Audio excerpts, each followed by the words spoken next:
We all know men and women, we communicate a little bit differently, so how do we bridge the gap, Teresa? Well, communication expert Steve Rohr recently stopped by to share some tips.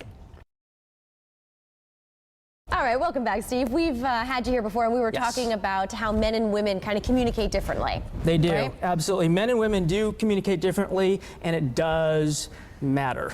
All right, so you have some pointers to explain kind of some of these differences. Yeah, so we covered a few of those before, that women ask questions and men make statements, but there are a number of other ways that that we can look at men and women and how they communicate in the workplace and in our personal life. One of the things that people don't realize is that men do not approach men from the front.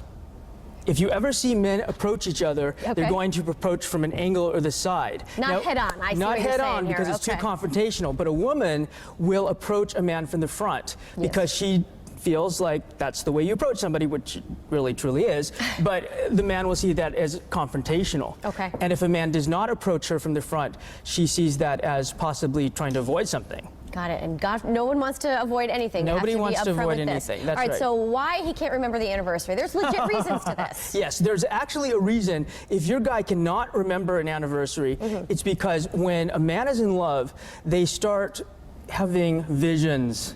It's all about pictures and mental visual imagery. But a woman will start the whole memory activity in her brain. That's true. So the man will remember that you looked beautiful on that date. Oh, and that's nice, but he might not know the exact date. No, but the woman will know the date, the time, what her shoes were like, what her girlfriend said right before she walked into the restaurant, the whole 9 yards.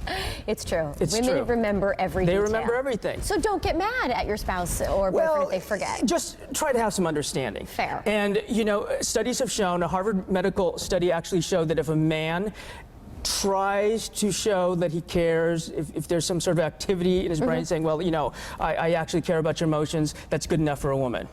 All right, I think so. Do you believe that? Yeah, it's good enough. He's trying to make it happen. That's for sure. All right, so up next, talking now. Women kind of speak sometimes before they think. I will say that because I've done it.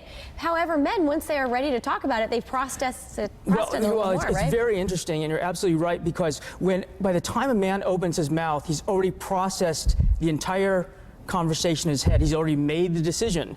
So when he says it out loud and he's unresponsive to your suggestions, it's not because he doesn't care about your feelings or want to understand you. It's he's already made the decision. Now, women will process out loud. So they'll talk to their girlfriends, their hairstylist, their mom, their yoga teacher.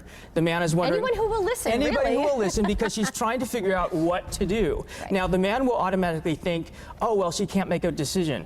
She really needs my help right now. No, this is just her decision-making protocol. She's taking in everyone's little advice, right? That's absolutely right. All right, so when a man kind of backs up a little bit, needs his own time, leave him alone, right? Yeah, leave him alone. If a guy has a normal case of the blues and he retreats to his man cave or the den or the garage, just leave him there. But women kind of want to fix it, I know they do. Well, they want to be included. They want to be a part of the solution. What's of course wrong? they do. Why aren't you talking to me? Right. What's going on? Talk to me, talk to me, talk to me. That's probably the worst thing you can say to a man, because he's already feeling so vulnerable. He will come to you. Don't worry. Just make sure he knows you're there, but you respect his space. You'll be in good shape.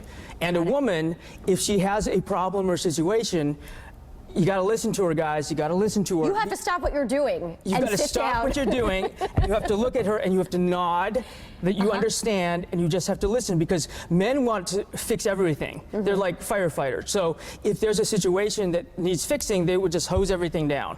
But that's not what women really want. They just need you to listen and nod. There you go. I'm glad you understand it, Steve. Well, I understand it theoretically, Teresa. That's great. Steve, where can we find your book? Well, you can find me at realsteverohr.com. Very good, and everything that goes along with it. Everything Steve Rohr. All right, Steve, thanks for being here. Thank you. That's some good information there, Teresa. Always has such great